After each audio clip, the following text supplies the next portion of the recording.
Okay, so in this video, we're going to talk about the rules for sentences, just basically sentence structure, knowing which words work best in sentences, stuff like that. So let's just jump right into it. So first things first. Usually, most of the questions on the writing section for the SAT are gonna ask you. They're not directly ask you, but what they're testing you is basically, do you know which word works best with this sentence? Does choice A, is that word gonna be the one that works best in a sentence? Is it choice B? Is it choice C? So how do you know which word works best? Well, the first thing you can do to try to find what the right answer choice is, usually the fanciest word is gonna be the right choice. And that's just because in general, we want to try to use higher level vocabulary. So if I was to say, like, I was angry at my mom versus I was scowling at my mom in fury, that sounds a lot fancier, doesn't it? So the fanciest choice usually wins just simply because this is a higher level test, right? We're supposed to be using higher level vocabulary. And then another thing you can try to do is choose the answer choice that's the least wordy and the least repetitious. And again, that's just a rule of writing. You want to avoid wordiness and you want to avoid repetition. Always, always, always, always. You don't wanna say something a million times and sound repetitious, and you don't want to drag it out and be really wordy when all you could say is the word angry or something like that. Like you don't want to be wordy, and you want to avoid repetition. You want to ignore unnecessary detail. They want you to do that. So that's one way to know which word works best, the least wordy and the least repetitious. And then also consider the tone and format of the passage. So if the passage that you're reading is a very informal one, you're probably going to use an informal answer choice. So that it follows the passage. If the passage is formal, you're going to be using formal words. If the passage is informal, you're going to be using informal diction. Diction is just word choice. So the diction of the author is the word choices. Did he use informal diction? Did he use informal words? Or did he use formal diction or formal words? So if it's a formal passage, probably formal diction is going to be the right answer. And then if it's informal passage, probably informal diction is going to be the right answer. So here's an example. An overwhelming number of public libraries also report that they provide help with electronic government resources related to income taxes, law troubles, and retirement programs. And then the answer choices are no change, or change it to legal issues, concerns related to law courts, or matters for the law courts. So let's see. First, ICB is significantly smaller than C and D, right? Remember, that seems like the right answer to me, either B or A, because they're the smallest answer choices. They're the least wordy. Concerns related to law courts, that can just very easily be summarized by law troubles or legal issues, right? Matters for the law courts also can be very easily summarized with just the two words, legal issues or law troubles. So those are, C and D are very wordy. They're repetitious. We don't want to use those, right? And then now we have to choose between law troubles and legal issues. So now they're both short, right? None of them are repetitious, none of them are wordy. So now we're just trying to be which one is effective. And again, we use the fanciest choice. Troubles is not as formal as issues. And law troubles is not as formal as legal issues. Legal issues just sounds more professional. The word issues is more formal than the word troubles, and it just flows better with the sentence. So the right answer is B, legal issues. So we use those tips that I just showed you to try to narrow down our choices and really try to choose what the right answer was. And then here we start our nutritionists. Nutritionists consider Greek yogurt to be a healthy food. It is an excellent source of calcium and protein, serves to be a digestive aid, and it contains few calories in its unsweetened, low, and non-fat forms. So number 7, answer choice A is no change, B is as, C is like, and D is for. So which one works best? Let's see. In this case, we can just, since they're really short, all of them, we can just try to plug it in and see which one sounds the best. Nutritionists consider Greek yogurt to be a healthy food. It is an excellent source of calcium and protein, serves as a digestive aid, serves like a digestive aid, saves for a digestive aid. First of all, the word for, it doesn't work the way that part of the sentence should work. We're not trying to use the pronoun for. We're trying to compare. We're trying to say that Greek yogurt is kind of like a digestive aid. So the word for doesn't match that. We're doing a comparison here, right? And then to be is also, it doesn't work because we're trying to do a comparison here. We're trying to say that yogurt is like a digestive aid, right? So to be doesn't work. So it's either as or like. How do we know which one to choose? They're both the same. They mean the same thing, right? As and like mean the same thing. We use them for comparison. But which one do we choose? And this is when, again, my tip of using the fanciest word choice wins. As is going to be the correct answer because it's the most formal. Like is not as formal as. So because of that, we're going to use B. So it is an excellent source of calcium and protein, serves as a digestive aid, and it contains few calories in its unsweetened, low and non-fat forms. All right, next one. So when it comes to transitions, how do you know which transition to use? A lot of the time, some of the words you have to choose between are transitions. So for transitions, what they're really asking you to think about is what is the relationship between these two sentences? So the relationship between the sentences is contrasting. So if we are contrasting two things within those sentences, we use contrasting transitions, like however or although. If the relationship between the two sentences is like cause and effect, you would use something like as a result or consequently. And if there's one sentence and the sentence after it is just adding extra detail, we would use transitions that portray extra detail, like in addition, moreover, furthermore, for example. So when you're approaching these type of questions that ask you about transitions, you're just trying to think to yourself, what is the relationship between these two sentences and which transition portrays that relationship? So let me show you some examples. Here's these two sentences. What is the relationship between them? Yesterday, in a very serious tone, my mom called me to her room by using my full name, which made me really nervous. She just wanted me to get her a water bottle. What is the relationship between these two sentences? Go ahead and maybe pause the video, try to think about it. This relationship is going to be a contrasting relationship. In the first sentence, I'm really nervous, I don't know what's happening, but in the second sentence, it contrasts with just a reassurance, right? We thought my mom was gonna yell at me, but then in reality the opposite thing happened and she just wanted me to do something basic. So we could use a transition that would show this. So like, however, yesterday in a very serious tone, my mom called me to her room by using my full name, which made me really nervous. However, she just wanted me to get her water bottle.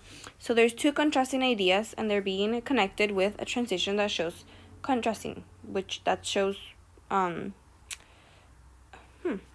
contrasting. And what's the word? It's like a noun for contrasting. I don't know. Okay. But yeah, that was like, there were two contracting, oh my god. I can't say that anymore. Contrasting. Damn. Okay. Contrasting. There were two contrasting ideas. So we use a transition that portrays contrasting.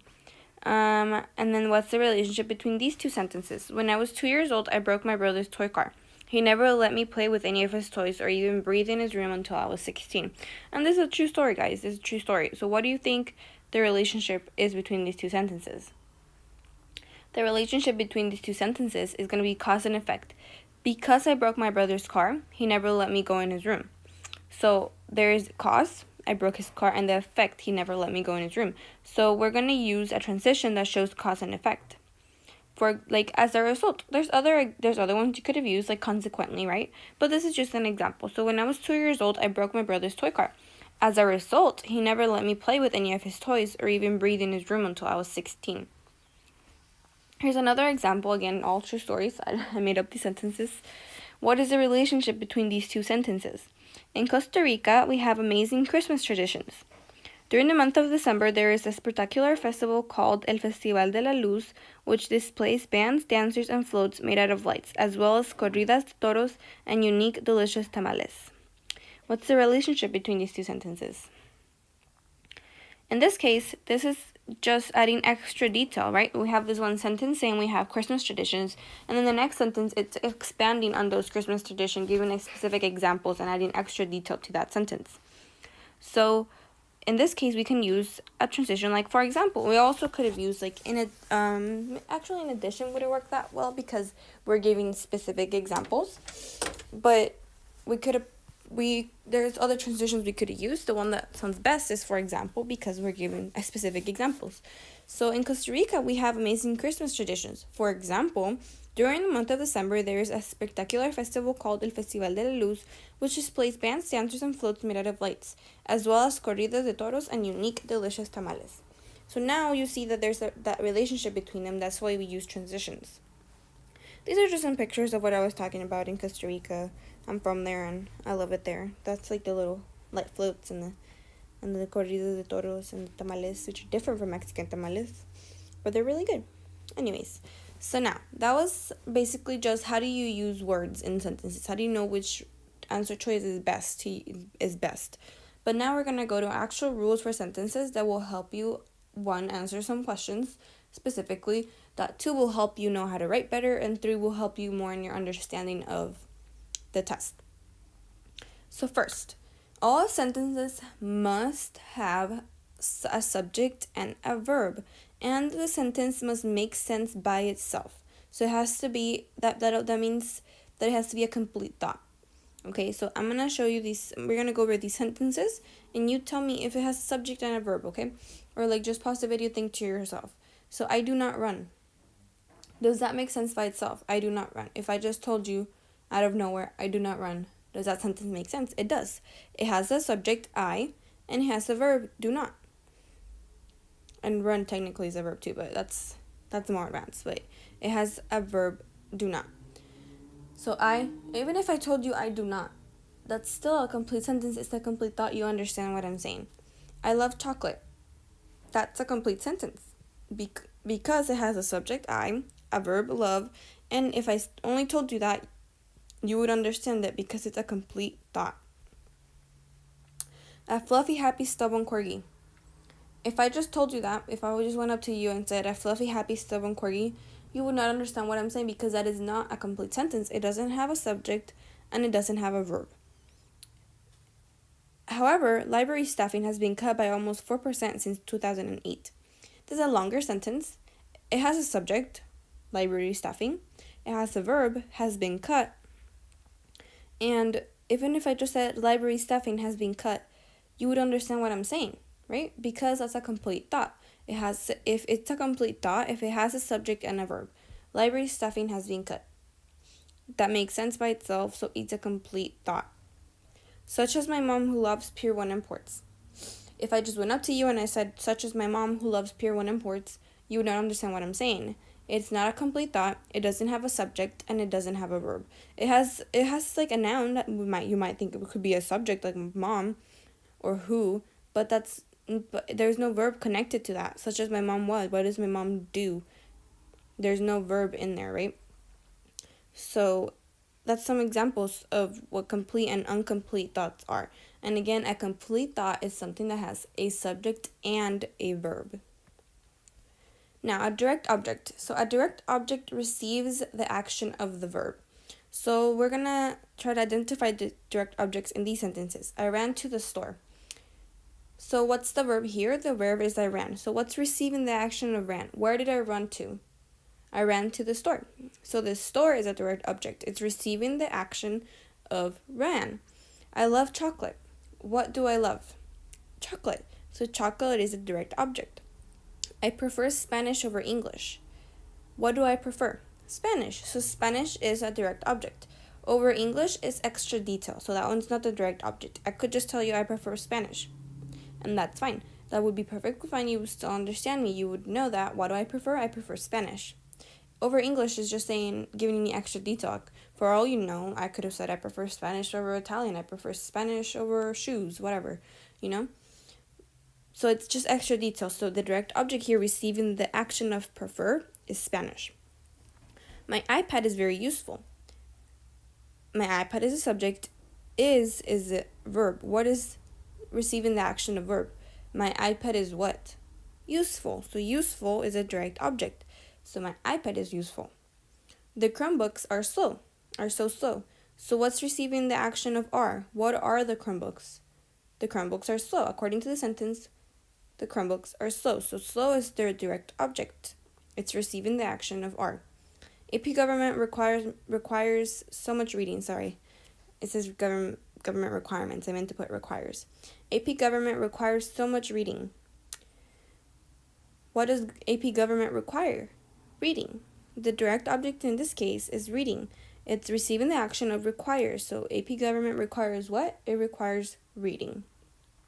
I want to sleep. What's receiving the action of the verb want? What do I want? To sleep. So to sleep is the direct object. It's receiving the action of want. Hopefully that made sense to you, and we're gonna continue on to a quick verb review. So singular verbs mean they're only referring to one thing, one person, or one being, right? So singular verbs have an S at the end. A lot of us actually, a lot of people still don't do this right. So a singular verb has an S at the end. She runs. There's only one girl, one person, one female being, and only one is running. So since it's only one, it's singular, we put an S at the end of the verb. She runs. They run. There's no S at the end of that one because it's they. They means more than one person, right? So since it's plural, meaning more than one being, we don't put an S at the end. So she runs has an S because it's singular. They run does not have an S because it's plural. Always consider the tense of the sentences you are reading. If the sentence is in the past tense, your answer choice in the test is going to have to be in the past tense, most likely. Okay? Make sure you always try to keep track of what tense you're doing, okay? Past, present, future. Remember that. Okay? You have to think about that. You can't just use any tense that you wish to use. It has to follow the logic of the passage. And usually you will get the questions through common sense. Don't doubt yourself. I mean, as you read, you're going to correct, as you read the passage and you get to like the things that are purposely wrong, you're going to correct it by yourself as you read because your brain already knows. Your brain already knows that you have to put an S at the end of something when you're talking, you put an S at the end of things, right? You don't, when you're talking in singular, you put an S. You use past tense and all these things. So your brain, for most of them, your brain is going to correct it by itself. So just trust your gut. Here's an example of it. Here in this one, as soon as I read it, my brain fixed it because that's just what the sentence flowed that way, and because of that, my brain just fixed it by itself. I read it as the correct answer because I didn't even notice it was wrong. If it hadn't been underlined, I wouldn't have noticed it was wrong. So here we're focusing on number 18. According to Box, a leading Greenland expert, tundra fires in 2012 from as far as North America produced great amounts of soot. Some of it drifted over Greenland in giant plumes of smoke and then fell as particles onto the ice sheet. Scientists, actually that's the end of that sentence, okay. So what should we use? Should we use falls, will fall, had fallen?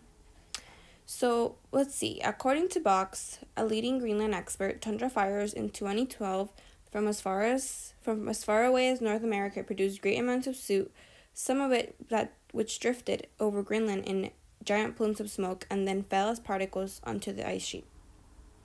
So I'm fixing 17 because it's technically wrong and we don't have that answer choice already, right? But it should have said some of which drifted over Greenland. So again, I'm going to read that once again for you. Try to answer it. According to Box, a leading Greenland expert, tundra fires in 2012 from as far away as North America produced great amounts of soot, some of which drifted over Greenland in giant plumes of smoke and then fell as particles onto the ice sheet. So are we talking in the past tense or are we talking in the future tense? Are we talking in the present tense? Because B, you can see, is trying to be present. C is trying to be future. C is trying to be future. And then D is trying to be a different type of past, but that is trying to be another type of past. I don't know the name of. I think like past progressive or something like that. So which tense are we using? Are we talking about the past? I think we're talking about the past. It says tundra fires in 2012. And then you can see the words produced and drifted. The verbs produced and drifted in the sentence, they're in the past tense. So you can tell we're talking about the past. So it cannot be will fall, right? Because that's in the future. It cannot be false because it's in the present. So B and C are wrong. So now we have to choose between fell and had fallen.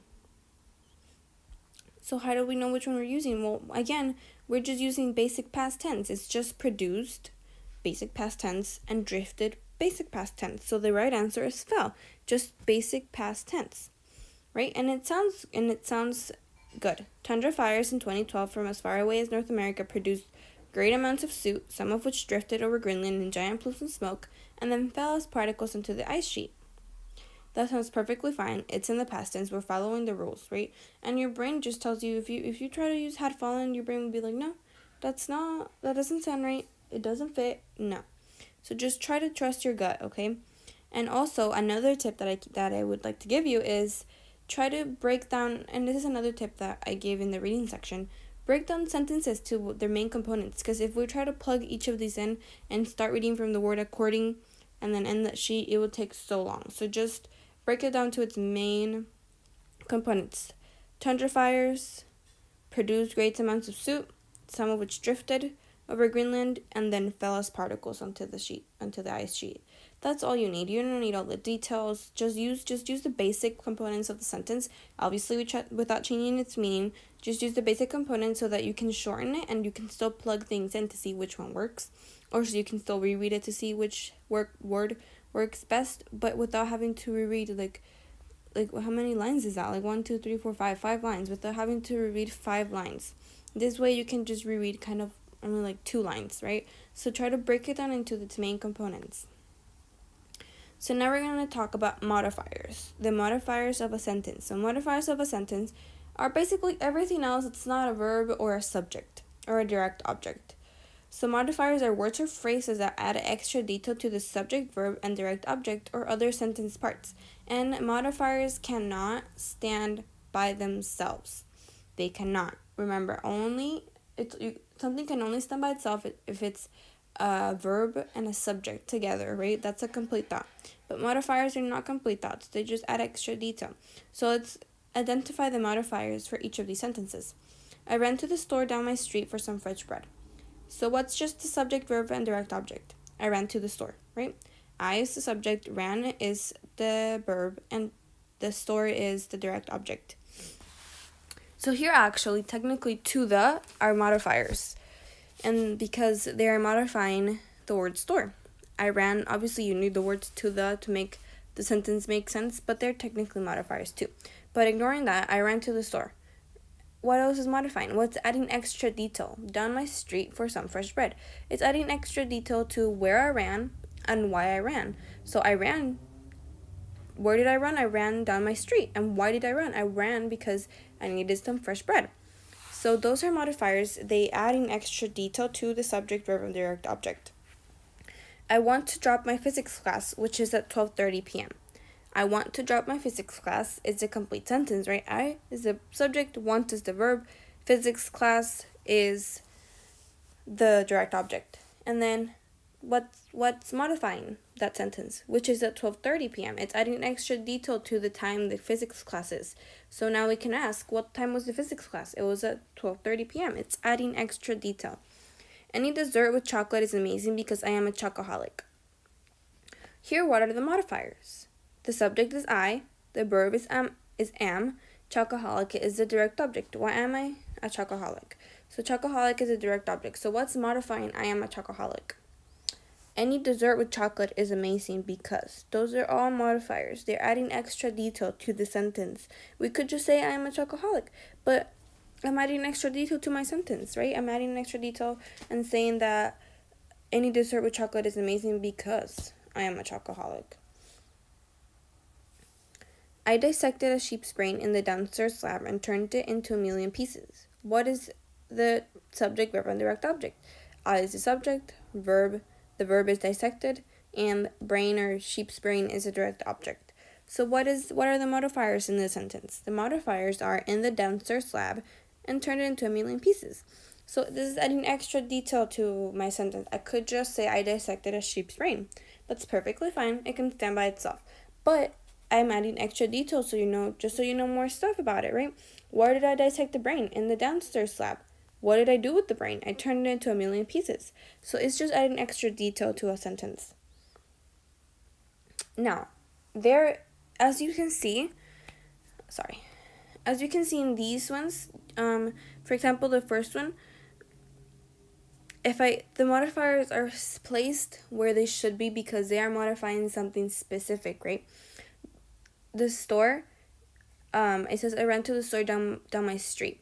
Down my street is specifically modifying store. Because of that, it has to be right after store. If I could put I ran to the store for some fresh bread down my street, that doesn't make sense because since down my street would be after bread, it sounds like the bread is down the street, which is technically correct, but we're talking about the store. We're trying to say the store is down my street. So that makes more sense than the other way, right? I want to drop my physics class, which is at 12:30 p.m. If I want to drop at 12:30 p.m. my physics class, it sounds like at 12:30 p.m. I'm going to click the button for dropping my class. But that's not what I'm trying to say. What I'm trying to say is the class takes place at 12:30 p.m., right? Any dessert with chocolate is amazing because I'm a chocoholic. The word with chocolate is modifying the word any dessert, right? So because of that, it has to be where it is, or else it would be modifying something else, and then the meaning of the sentence would be changed. I could put any dessert is amazing with chocolate. That's technically good too, but the thing is that it's not after the word dessert, and that way we know that with chocolate is trying to modify the word dessert. If we put any dessert is amazing because I am a chocoholic with chocolate, if I put that there, it sounds like I'm a chocoholic that has chocolate all over her or something like that. But that's not what I'm trying to say. I'm not trying to say I'm with chocolate. I'm trying to say any dessert with chocolate, right? So the placement of the modifiers is very, very important because that's what lets us know what we are modifying. So let's try to test you and see if you know now if the modifiers are in the correct place. So let's read the first sentence and you try to decide, are the modifiers in the correct place, and if not, where should they be? I ran to the store, which was down my street, for some bread. Is that good? It is. We're saying which was down my street after the word store, and we're trying to say that the store was down the street, so that's perfectly fine. I want to drop my class at 12:30 p.m. Technically, the modifier is after the word class, but the word at changes the meaning of the sentence. We're trying to say the class happens at 12:30 p.m. We're not trying to say that we want to drop the class at 12:30 p.m. We don't want to go at 12:30 p.m. on the dot. We're going to click the button drop. That's not already what that sentence is trying to say. Well, the sentence is trying to say is that 12:30 p.m. is the time the class starts. The paddler pulls one end through the water of the paddle on alternating sides of the boat. Is that correct? It doesn't even make sense like that. The paddler pulls one end through the water of the paddle on alternating sides of the boat. Through the water of the paddle doesn't have water. You can't put anything through the paddle, right? The paddle is wood. It's solid. You can't do that. So see how the modifier, like the placement of the modifier is very important because each modifier is modifying a specific word. So it has to be near what that word is, near that word, right? So in this case, what we're really trying to say is the paddler pulls one end of the paddle through the water on alternating sides of the boat. The modifier through the water is not on the right spot because what they're trying to say is the paddler pulls one end of the paddle through the water on alternating sides of the boat. That's what the sentence is trying to say. So see how important the placement of a modifier is. It changes the complete meaning of the sentence. New developments extend the time that scientists can work greatly in space. Does that make sense? Are the modifiers in the right place?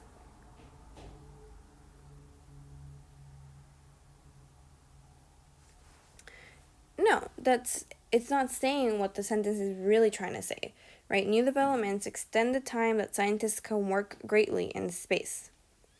So it's trying to say that what the sentence right now sounds like it's saying that scientists can work in a good environment in space, right? Like it says that scientists can extend the time that scientists can work greatly. So now there's more time that they can work very efficiently in space. That there's, that's kind of what it makes it sound like. It's saying that they can work greatly in space. like they want to work like amazing people in space. That's not what they're trying to say. They're trying to say that new developments are extending the time they can work in space, right? So it should say something like new developments greatly extend the time that scientists can work in space, right? So the word greatly is in the wrong spot.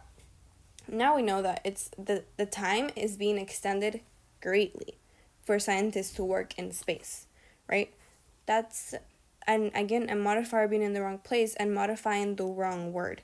So modifiers, they're specifically modifying a single word, and it has to be in the correct spot so that it can actually modify that word and not change the meaning of the sentence by modifying another word. So here's an example. We don't even need to read the sentence because we just need the answer choices. And another choice B says, another visitor, daughter with pin-sized knobs, noticed my fascination with a tiny writing desk and its drawers. C, another visitor, daughter with pin-sized knobs, noticed my fascination with a tiny writing desk and its drawers. D, another visitor noticed my fascination with a tiny writing desk and its drawers, dotted with pin-sized knobs. So B says another visitor, daughter with pin-sized knobs. We can see here, maybe you already noticed, that the modifiers that are being switched around are the words dotted with pin-sized knobs. In B, it sounds like the visitor is dotted with pin-sized knobs. Does a human have knobs on them? No, they don't. See, the modifier is changing the meaning of the sentences, making it sound like the visitor has a bunch of knobs on them, and that's not true. See, another visitor dotted with pin-sized knobs. In this case, it's basically the same thing, it's just the commas were removed, right? The visitor is not dotted with knobs. That's not right. D, another visitor noticed my fascination with a tiny writing desk and its drawers dotted with pin-sized knobs. Now it makes more sense. Dotted with pin-sized knobs is trying to modify desk. It's trying to give extra detail to what the desk has. It has pin-sized knobs. So D is the correct answer. So this is an example of how the test moves around modifiers to make you confused, to test you whether you know what a modifier is and if you know what that modifier is modifying. In this case, the word dotted with pin-sized knobs was modifying a desk. Now, my next tip for the writing section, not just the writing section, but just your writing life in general, avoid wordiness and redundancy, okay? Please don't do it. Avoid it. Don't do it. Stay away. Do not do it. Don't do wordiness and redundancy. So many people do it so often, and it's so obvious. I do it too sometimes, and I'm so surprised that I'm saying the same thing over and over again in the sentence when I could have reduced it to literally 2 words. So try to avoid wordiness and redundancy. Don't ever choose a word that is an answer choice that is wordy and that is redundant, okay? Don't ever choose it. Don't do it. So here's an example of wordiness and redundancy. I think maybe I might go with friends to the movie theater. I think maybe I might go. There's 3 words there that are saying the exact same thing. I think shows hesitation, maybe shows hesitation, and I might shows hesitation. You don't need all 3. You can just say I think. Or you should just say I might, or just maybe I'll go, you know? So here's how we can fix them. Oh, let me show you the other one. In a few months, after waiting a while, I will move out of my parents' house and get my own place in due course. In a few months, after waiting a while, in due course. Again, there's 3 times when you're saying the same exact thing. In a few months already says that it'll be in a while, and it already says in due course, right? So either only put in a few months, or after waiting a while, or in due course. So choose one. Don't repeat the same thing. So here's one way we can fix it. I think I might go with my friends to the movie theater, right? Or I might go with my friends to the movie theater would even make it better, but that's perfectly fine. We reduce redundancy. On the next one, in a few months, I will move out of my parents' house and get my own place. We remove the redundancy on that one as well. And a few months is enough. You don't have to say 3 times that in a little bit you'll be moving, right? You don't have to say it 3 times in 3 different ways. Just one is enough. Don't repeat yourself. Don't do repetition, and avoid wordiness. Nikola Tesla is widely recognized for his working and efforts in the field of electricity. In his working and efforts, it's the same thing. You don't have to use both words. You can just put in his workings in the field of electricity or in his efforts in the field of electricity. Perfectly fine. One day, while playing in the woods, my cousin unintentionally, without planning, discovered an old abandoned house. Unintentionally and without planning are saying the exact same thing. You're repeating the same exact thing. So you can just use unintentionally, or you can just use without planning. It's the same thing. You don't have to say it twice. So here's a way to fix it. Nikola Tesla is widely recognized for his work in the field of electricity. That's fine. You don't have to say and his efforts too. Just once is fine. Don't repeat it. One day while playing in the woods, my cousin unintentionally discovered an old abandoned house. There you go. You don't have to say unintentionally and without planning because they mean the same thing. Just say it once. Don't repeat it. And now we're going to go to parallelism. Parallelism is also very important. They test you on this a lot on the test. And parallelism just means that you want to follow a certain pattern in a sentence. If you're following a pattern in a sentence, you have to continue that pattern throughout the whole sentence.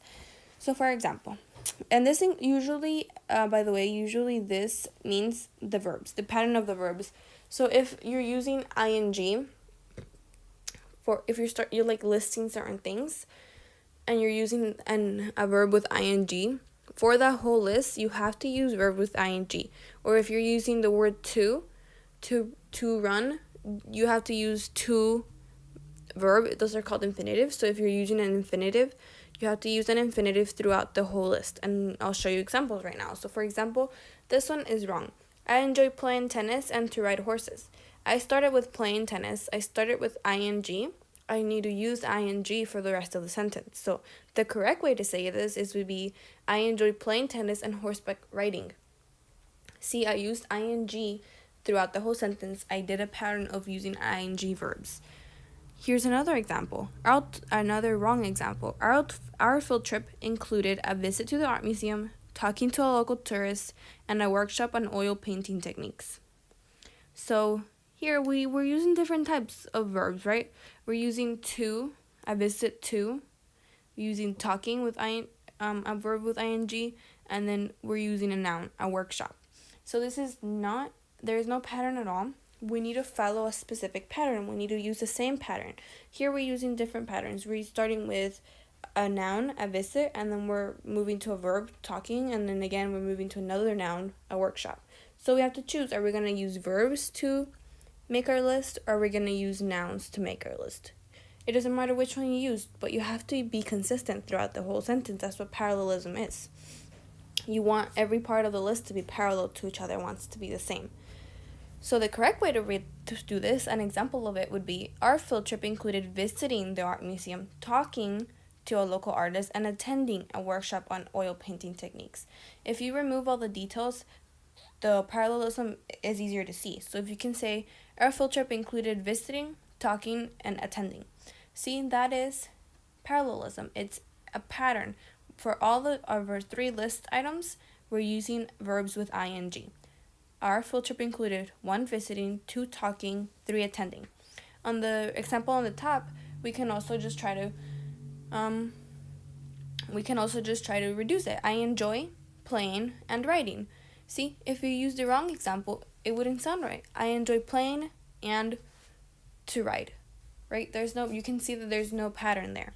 If we use the wrong example for the bottom one, our field trip included a visit, talking, and a workshop. There's no pattern there. We have a visit, a noun, talking, a verb, and then a workshop, a noun. That is not a pattern. That is not the same pattern, right? If you see the right choices and you break them down like I did previously, you can see that there is a pattern. So here's another example. Another wrong example is, the vase was filled with gorgeous roses, vibrant lilies, and carnations that were dazzling. So for the first 2 list items, we had parallelism. We had an adjective and then a noun. Adjective and then a noun. We had gorgeous roses, vibrant lilies. And then after the and, the parallelism was gone. It says carnations that were dazzling. Now we are not following that adjective noun pattern. But we can fix that. In the right answer, you can see it says, the vase was filled with gorgeous roses, vibrant lilies, and dazzling carnations. So we followed a pattern, right? The pattern of adjective, noun, gorgeous roses, vibrant lilies, and dazzling carnations. That's a pattern. That is parallelism. Another wrong example would be, the distance from Los Angeles to Detroit is greater than Detroit to New York City. So again, we're kind of lost the pattern. We said the distance from a place to place is greater than a place to place. We should have said the distance from a place to place is greater than the distance from this place to this place. So the correct way to write this would be the distance from Los Angeles to Detroit is greater than the distance from Detroit to New York. So the first part of our sentence had a pattern, the distance from place to place. The second part of our sentence did not follow that pattern. So because of that, we had to fix it. So here's an example of parallelism. Nutritionists, in this case, would be 8, right? Nutritionists consider Greek yogurt to be a healthy food. It is an excellent source of calcium and protein, serves as a digestive aid, and it contains few calories in its uncertain low and non-fat forms. Again, if you try to identify the list items and try to reduce the sentence, it's easier to see it, whether there's parallelism or not. So it is an excellent source of calcium, serves as a digestive aid, and it contains few calories in its unsweetened low and non-fat forms. So it is an excellent source of calcium, serves as a digestive aid, and contains few calories.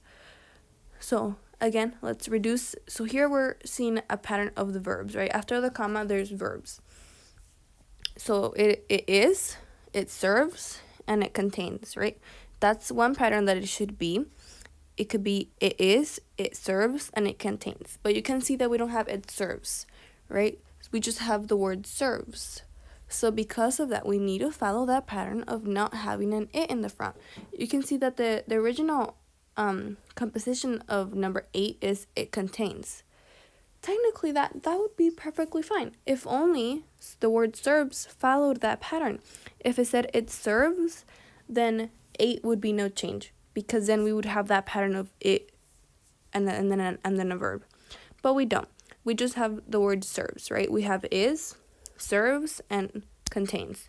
So we have to follow that pattern. So we have to, the correct answer would be C. It would not be no change again, because serve, it doesn't say it serves, it just says serves. So because of that, it cannot say it contains, because they have to be the same. They have to follow the same pattern. It cannot be B, because again it serves, it's not serving.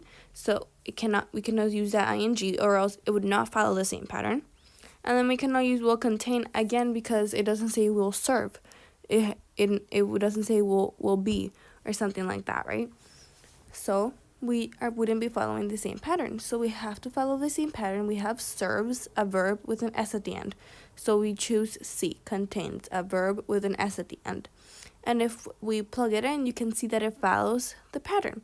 It is an excellent source of calcium, serves as a digestive aid, and contains few calories. That would be parallelism, right? We're following a certain pattern in the sentence. And I promise we're almost done. I think this is the last section of sentences. So effectiveness of a sentence. So basically when they're asking you these questions about what sentence works best here, or where does this sentence work? Should it be deleted? Should it be kept? Or where should this sentence be placed? So basically here, what you need to ask yourself is, does this sentence logically follow the previous sentence?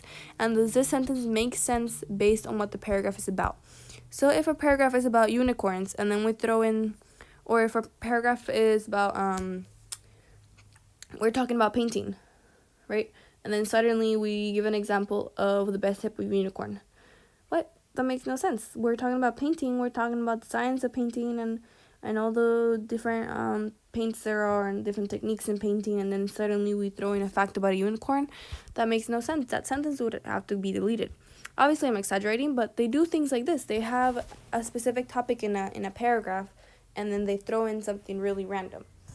So in that case, that sentence would not follow. So, right? And then just also make sure you say, does this sentence logically follow the previous sentence?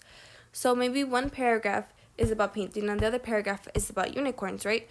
So just because one part of the passage talks about unicorns, if there's a sentence about unicorns in the paragraph that is about painting, it still doesn't fit. Even though the passage itself does mention unicorns, if the sentence before doesn't logically follow a conversation of unicorns, then you should not use it, right? That's just a random example. But here's an actual example. Let's try this. So number 6, the writer is considering deleting the underlined sentence. Should the writer do this? So it's number 6. Let's read the sentence. And let's read the sentence before it so we can get a context of it, right? So yogurt manufacturers, food scientists, and government officials are also working together to develop additional solutions for reusing whey. Though these conservation methods can be costly and time-consuming, they are well worth the effort. So again, the question is, the writer is considering deleting the underlined sentence. Should the writer do this? Okay, before we, again, always try to answer the question by yourself before you look at the answer choices. So should that sentence be kept? Well, let's ask ourselves the questions that I just told you. Does the sentence logically follow the previous sentence? The sentence says, though these conservation methods can be costly. Are we talking about conservation methods on the previous sentence? It says yogurt manufacturers, food scientists, and government officials are also working together to develop additional solutions for reusing whey. So yes, they are talking about conservation methods.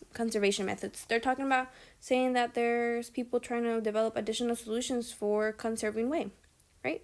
So yeah, they are talking about conservation methods. So this sentence does logically follow the previous sentence. Now, does this sentence make sense based on what the paragraph is about? Well, yeah.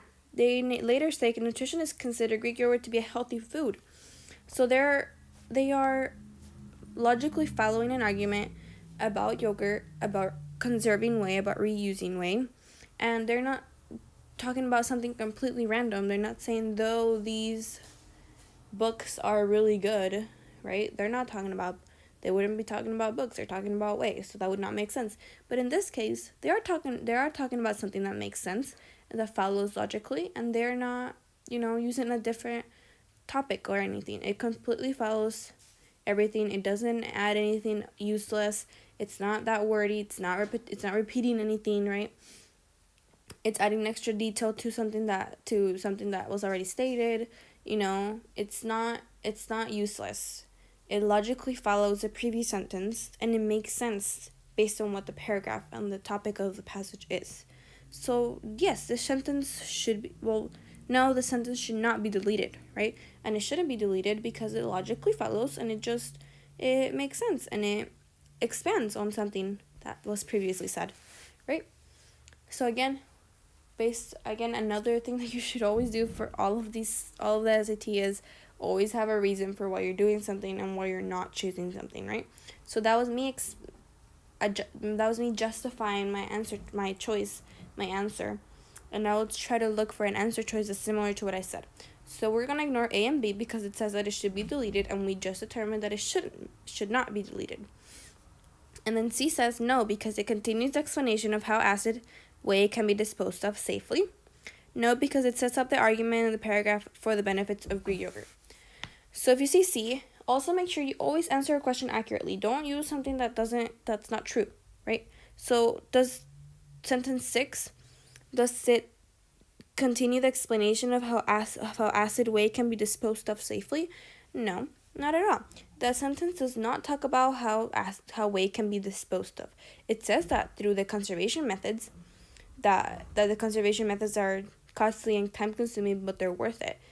But it doesn't at all explain how whey is disposed of safely. So C is incorrect, right? I'm giving you an actual explanation. I'm using evidence for why C is not correct. And then D is the one that makes the most sense and is the most similar to what I said. I said that sentence expands on something that was previously said on it, and it continues an argument. So D, it should not be deleted because it sets up the argument in the paragraph for the benefits of Greek yogurt. And that is completely true. If you continue reading, you can see it continues saying nutritionists consider Greek yogurt to be a healthy food. So it's continuing an argument saying that whey is good and it's worth it because Greek yogurt is a good thing. So D is the correct answer, and remember, when it comes to effectiveness in a sentence, you just want to ask yourself those questions. And here's another example. This is an example of where should a sentence be placed. This is the only part of the writing section that I struggled with the most, just because sometimes it's hard to identify, but we can always try it, right? We can do anything we want. So in this case, remember I said in my tips about the writing section, when the paragraph is numbered, you read all of it because you're gonna get this question where they ask you, where should this sentence be placed in the paragraph? So you need to read all of it. So let's read all of it.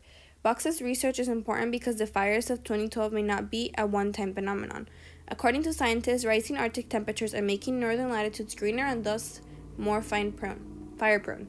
The pattern Box observed in 2012 may repeat itself again with harmful effects on the Arctic ecosystem. Box is currently organizing an expedition to gather this crucial information. The next step for Box and his team is to travel to Greenland to perform direct sampling off the ice in order to determine just how much the soot is contributing to the melting of the ice sheet. Members of the public will be able to track his team's progress and even help fund the expedition through a website Box has created.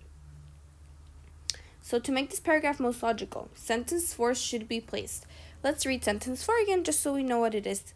Box is currently organizing an expedition to gather this crucial information. So where should it be placed? Is it good where it is now? Well, first of all, the sentence says to gather this crucial information. So that means that wherever sentence 4 goes, the sentence before it has to be talking about certain information. So what does sentence 3 say? The pattern Box observed in 2012 may repeat itself with harmful effects on the Arctic ecosystem. Is it talking about any information? It's not. So we know that 4 is not where it should be. So 4, the answer choice of 22 cannot be A. It is not good where it is now because it doesn't follow logically from something. Because it says the words to gather this crucial information. That means the sentence before it had to be talking about certain information. But sentence 3 doesn't. So where should we place it? Well, a good way to think about it is where are we talking about some crucial information? Where are we talking about gathering an information or about an expedition or something like that? Let's see. I think maybe sentence 5, it says the next step for Box and his team is to travel to Greenland to perform direct sampling of the ice in order to determine just how much the soot is contributing to the melting of the ice sheet.